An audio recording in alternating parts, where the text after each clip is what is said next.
नमस्कार साथियों, स्वागत है आप सभी का हमारे यूट्यूब चैनल में एक और नई कहानी के साथ। आज की कहानी का मुख्य शीर्षक है 7 भाई और एक बहन। पुराने ज़माने की बात है। एक गांव में परिवार रहा करता था। उसमें 7 लड़के और एक लड़की थी। माता पिता जल्दी ही गुजर गए तो बच्चों ने भी जल्दी ही व्यवहारिक काम सीख लिया। शुरू में सबको गुजारा चलाने में काफ़ी परेशानी आई, लेकिन समय के चलते सब कुछ आसान होने लगा। उस समय समाज के पुरुषों का काम जंगली जानवरों का शिकार करना और औरतों का काम सिर्फ घर के काम काज करना और बच्चों को संभालना होता था। 7 भाई और एक बहन बड़े प्रेम से मिलजुल कर रहते थे। दिन निकलते ही सातों शिकार के लिए निकल जाते और बहन सबके लिए खाना पकाती थी और घर के कामकाज भी करती थी। भाई जब जंगल से वापस आते तो साथ में बड़े बड़े जानवर, पक्षी आदि को मारकर लाते। बहन उसके मांस को बड़े चाव से पकाती और सब भोजन करके तृप्ति का अनुभव करते। ऐसे ही दिन गुजरने लगे। एक दिन की बात है, 7 भाई जंगल को गए थे। शाम होने चली थी। बहन सबके लिए खाना बना रही थी। जब वह सब्जी के लिए हरी साग काट रही थी, चाकू की तेज धार से उसकी एक उंगली कट गई। कटी उंगली से खून की धार बहने लगी। उसने सोचा कि यदि भाइयों ने देखा तो वे बड़े दुखी हो जाएंगे। मुझे उन्हें यह बात नहीं बतानी चाहिए।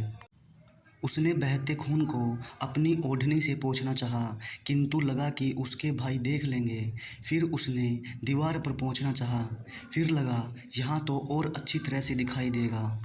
वह बेचैन होकर इधर उधर घूमने लगी। कोई ऐसी जगह नहीं मिली जहाँ उसका बहता खून भाइयों की दृष्टि से बच सके। अंत में कोई उपाय न देखकर उसने उसी साग से पोंछ लिया जिसकी वह सब्जी बनाने जा रही थी। शाम को भाई जंगल से वापस आए। बहन ने खाना परोसा। आज सातों को साग बहुत स्वादिष्ट लगा। सातों अपनी उंगलियां चाटते रह गए। बहन की पाक कला की तारीफ की। अपनी तारीफ सुनकर बहन भी खुशी से फूली नहीं समाई। दिन भर के थके होने के कारण सातों भाई जल्दी सो गए। अगली सुबह रोज की तरह खा पीकर सातों भाई जंगल की ओर निकल पड़े। जब शिकार तलाशते तलाशते थक गए, सभी एक पेड़ की छांव में बैठकर आराम करने लगे। बातों बातों में रात के भोजन में बहन के द्वारा बनाई गई साग की चर्चा होने लगी। सब कह रहे थे कि इतनी स्वादिष्ट साग की सब्जी आज तक नहीं खाई थी। सबने तय किया कि आज इसके बारे में बहन से ज़रूर पूछेंगे और जान लेंगे कि साग में उसने क्या क्या मिलाया था। शाम को सातों भाइयों ने दोबारा बहन की पाक कुशलता की तारीफ करते हुए पूछा, प्यारी बहन, कल रात के साग में तुमने क्या क्या मिलाया था? बहन बताना नहीं चाहती थी। वह सोच रही थी कि अगर उन्हें पता चला कि उसकी उंगली कट गई है तो सभी बहुत दुखी हो जाएंगे। इसलिए उसने जवाब में कहा, कुछ नहीं। बड़े भाई ने कहा, प्यारी बहना, तुम्हें बताना ही पड़ेगा। मैं जानना चाहता हूँ कि हमारी बहन ने इतना स्वादिष्ट साग कैसे बनाया। तुम्हें मेरी सौगंध है। बड़े भाई का सब सम्मान करते थे। बहन को सच बोलना ही पड़ा। उसने धीरे धीरे सारी बात बताते हुए कहा, बस इतना ही, अपना खून मिला दिया था और ज़्यादा कुछ नहीं। यह सुनकर 6 भाइयों के मन में एक कुटिल ख्याल आने लगा। वे सोचने लगे, इसके खून की चंद बूंदें इतनी स्वादिष्ट हैं तो इसका मांस कितना स्वादिष्ट होगा। रात के खाने के बाद सातों सोने के लिए गए। सातों में फिर उसी बात की चर्चा छिड़ गई। बड़ा भाई कहने लगा, अरे, खून की कुछ बूंदें इतनी स्वादिष्ट है तो शरीर का मांस कितना स्वादिष्ट होगा। सब ने बड़े भाई की बात में हाँ मिलाया। अगले दिन शिकार के लिए जाते समय सातों ने यह योजना बनाई कि बहन को मारकर उसका मांस खाएंगे। खूब स्वादिष्ट होगा। सातवें भाई को अपने बड़े भैया की युक्ति बिल्कुल भी उचित नहीं लगी। वह अपनी प्यारी बहन को बचाने के लिए बेचैन हो गया। वह खुलकर इसका विरोध नहीं कर सकता था क्योंकि 6 भाई एक तरफ थे। शिकार करने के बाद सभी भाई ने मिलकर एक टीले पर बांस के फट्टों से बना चबूतरा का निर्माण किया। उनकी योजना यह थी कि बहन को फुसलाकर यहाँ लाएंगे, तीर मारकर उसकी हत्या करेंगे और उसका स्वादिष्ट मांस खाएंगे। अगले दिन बड़े भाई ने बहन से कहा, प्यारी बहन, तुम बड़ी हो गई हो और शादी के लायक हो गई हो। मैंने तुम्हारे लिए एक सुंदर से वर की तलाश की है। आज हम उसका घर देखने जाएंगे। तुम्हें भी सज संवर कर हमारे साथ चलना होगा। बहन शादी की बात से बहुत खुश हुई। तुरंत तैयार होकर भाइयों के साथ चलने लगी। चलते चलते वह थक गई।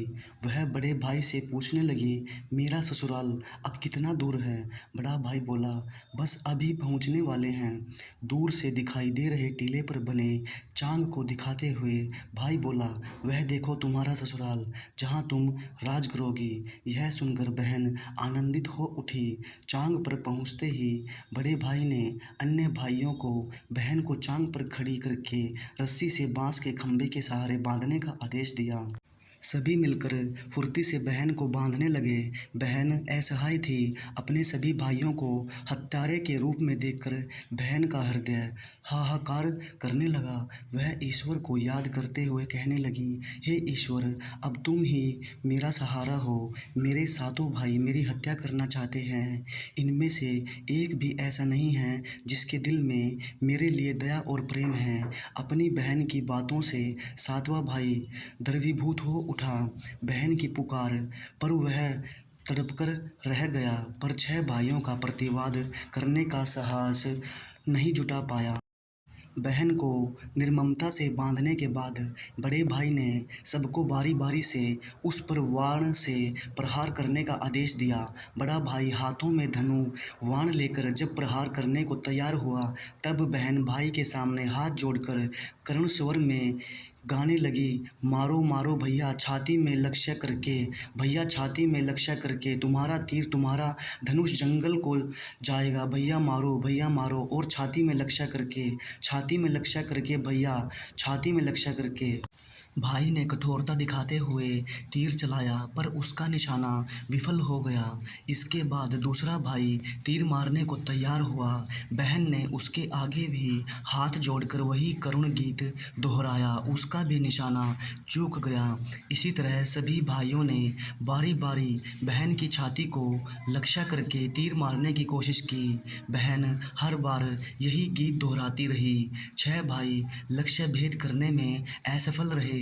अब 7वें की बारी थी। 6 भाई उसे कहने लगे, पूरी ताकत से तीर चलाना, बहन को एक ही बार में ढेर करना। यदि तुम्हारा निशाना चूक गया तो तुम जिंदा नहीं बचोगे। हम सब मिलकर तुम्हें मार देंगे। बहन ने छोटे भाई की जान खतरे में पड़ते देखा। उसने अपनी जान न्योछावर करके उसे बचाने का निश्चय किया। वह ईश्वर से प्रार्थना करने लगी, हे ईश्वर, मेरे भाई का तीर मेरी छाती भेदने में सफल हो जाए। वह करुण गीत गाने लगी, मारो मारो भैया छाती में लक्ष्य करके, भैया छाती में लक्ष्य करके, तेरा तीर मेरी छाती भेद जाए। मारो मारो भैया छाती में लक्ष्य करके, भैया छाती में लक्ष्य करके। छोटे भाई ने तीर चलाया। उसका तीर बहन के मर्म पर जा लगा। वह दर्द से तड़प उठी। कुछ देर झटपटाने के बाद उसके प्राण पखेरु उड़ गए। वह निस्पंद हो गई। अपनी कुटिल योजना सफल होने पर 6 भाइयों की बाँछें खिल गई। सातों ने मिलकर मृत बहन का शरीर चांग से नीचे उतारा। 6 भाइयों ने मिलकर बहन के शरीर की बोटी बोटी काट डाली। बड़े भाई ने 7वें को जंगल से लकड़ी और पानी लाने का आदेश दिया। छोटा भाई पानी और लकड़ियों के साथ साथ कुछ मछली और केकड़े ले आया। वह अंदर अंदर बहुत व्यथित था उसके भाई बहन का मांस बड़े चाव से पका रहे थे। वह अपनी प्यारी बहन का मांस नहीं खा पाएगा। अगर नहीं खाएगा तो अन्य भाई उसे गाली देंगे। उसने मांस बनाते समय चुपके से अपने साथ लाई मछलियाँ और केकड़े को आग में दे दिया और अपना खाना जुगाड़ किया। चावल और मांस तैयार हो गया। जमीन पर केले के पत्ते बिछाकर उसने सबके लिए खाना परोसा गया। छोटे भाई ने पहले ही अपने बैठने के स्थान पर एक छोटा गड्ढा खोद रखा था। उसने अपनी पत्तल में परोसे गए नरमांस को चुपके से गड्ढे में डाल दिया और मछली भात खाने लगा। अन्य भाई बहन की हड्डियां चबाने लगे। वह केकड़ा चबाने लगा। जब सबने बहन के शरीर के स्वादिष्ट मांस से अपना पेट भर लिया तो बड़े ने सातवें भाई को झूठा साफ करने को कहा। उसने बहन की बची खुची हड्डियां और शरीर के अन्य भाग जैसे खून, नाखून, पंजे आदि सभी इकट्ठा करके उसी गड्ढे में डाल दिया और मिट्टी से ढक दिया। कुछ समय बाद उस स्थान पर बांस का एक पौधा उग आया। धीरे धीरे वहाँ बांसों का झुरमुट बन गया। एक बार कहीं से एक संत आए और उसी बांस की झुरमुट तले छुपकर मल त्याग करने लगे। उसी समय आकाशवाणी हुई, संत दुर्गंध आ रही है, संत दुर्गंध आ रही है। बार बार यह आकाशवाणी सुनाई देने लगी तो संत ने झटपट उस स्थान को साफ किया। उन्होंने झुरमुट में से एक बांस काटा और अपने साथ ले गए। उस बांस से उन्होंने एक केंद्रा, एक पुराना वाद्य यंत्र बनाया। वे उसे बजा बजा कर दिन भर लोगों के घर जाकर भिक्षा मांगते थे और बदले में खूब सारा उपदेश देते थे। एक दिन संत भिक्षा के लिए बड़े भाई के द्वार पर गए। तब तक 6 भाइयों का विवाह हो चुका था, केवल 7वां कुंवारा था। जो ही संत ने बड़े भाई के आंगन में कदम रखा त्यों ही संत का केंद्रा स्वयं बोल उठा, नहीं बजोरे केंद्रा, यही है दुश्मन सबसे बड़े भाई के घर। नहीं बजोरे केंद्रा, दया प्रेम सब छोड़कर रिश्ते में यही दाग लगाया। नहीं बजोरे केंद्रा, यही है दुश्मन सबसे बड़े भाई के घर। नहीं बजोरे केंद्रा। योगी के बाजे से बार बार निकल रही इस रुदन से बड़े भाई के पसीने छूटने लगे। उसने अपनी पत्नी से योगी को तुरंत भिक्षा देकर विदा करने को कहा। इसी तरह योगी बारी बारी से 6 भाइयों के द्वार पर उपस्थित हुए। उनके आंगन पर कदम रखते ही केंद्रा से स्वयं यही गीत बजने लगता। उन्होंने भी अपनी पत्नी को तुरंत ही कुछ भिक्षा देकर विदा करने को कहा। उनके मन में यह डर समा गया कि यदि इसी तरह योगी का केंद्रा बजता रहा तो उनकी यह पोल खुल जाएगी कि वे अपनी बहन के हत्यारे हैं। अंत में संत 7वें भाई के घर पहुँचे। जो अभी तक कुंवारा था वह अकेले रहता था। जब योगी उसके द्वार पर उपस्थित हुए, केंद्रा बोल उठा, बजोरे केंद्रा, मेरे सबसे छोटे भाई के घर मन की बात मन में छुपाकर युग युग से रख रहा है। अंतर में बजोरे केंद्रा, मेरे सबसे प्यारे भाई का घर। योगी के केंद्रा से प्यारा और दिलचस्प गीत बजते सुनकर छोटे भाई ने उन्हें सम्मान के साथ अपने घर में बैठने के लिए आसन दिया। तांबूल पान और जलपान ने उनका सत्कार किया। इसके बाद केंद्रा के विषय में चर्चा हुई। योगी ने केंद्रा की जन्म कहानी सविस्तार सुनाई। छोटे भाई ने उस केंद्रा को उसे देने की प्रार्थना की तो योगी ने उसे छोटे भाई को सौंप दिया। योगी के चले जाने के बाद छोटे भाई ने केंद्रा को अपने बिस्तर के सिरहाने की तरफ एक साफ सुथरे स्थान पर धूप दीप जलाकर सम्मान के साथ रखा। कुछ दिनों के बाद छोटे भाई के घर में कुछ परिवर्तन दिखाई देने लगे। जब भी वह काम से लौटकर घर आता सारा घर साफ सुथरा पाता। जब रोज़ रोज़ यही बात दोहराने लगी तो छोटे भाई ने अपनी भाभियों के घर जाकर पूछा, मेरी गैर हाजिरी में आप लोग मेरे घर साफ करते हैं क्या? सभी ने जवाब दिया, हमें अपने घर के काम काज से फुर्सत नहीं है, तुम्हारा घर कैसे साफ करती। छोटे भाई ने निश्चय किया कि आज वह छुपकर देखेगा कि उसका घर कौन साफ करता है? वह घर के कोने में छुप गया।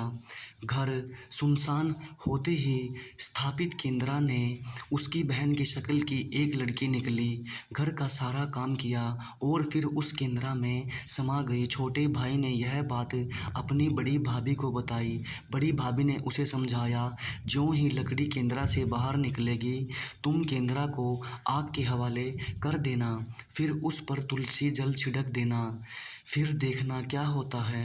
छोटे भाई ने बड़ी भाभी के कहे मुताबिक काम किया। उसने लड़की के निकलते ही केंद्रा को आग में डाल दिया और लड़की पर पवित्र तुलसी जल का छिड़काव किया। तुलसी जल के स्पर्श से वह मानव रूप में आई। भाभी ने देखा, यह तो उसकी प्यारी बहन है। उसने अपनी बहन को गले से लगा लिया। उसके बाद दोनों भाई बहन बड़े प्रेम से जीवन बिताने लगे। सीख, निस्वार्थ प्रेम ही रिश्तों को बनाए रखता है। रिश्तों को कलंकित करने वाले कभी छुप नहीं सकते। धन्यवाद। कहानी अच्छी लगे तो चैनल को लाइक सब्सक्राइब ज़रूर कीजिएगा और दोस्तों के साथ शेयर ज़रूर कीजिएगा। तब तक के लिए नमस्कार।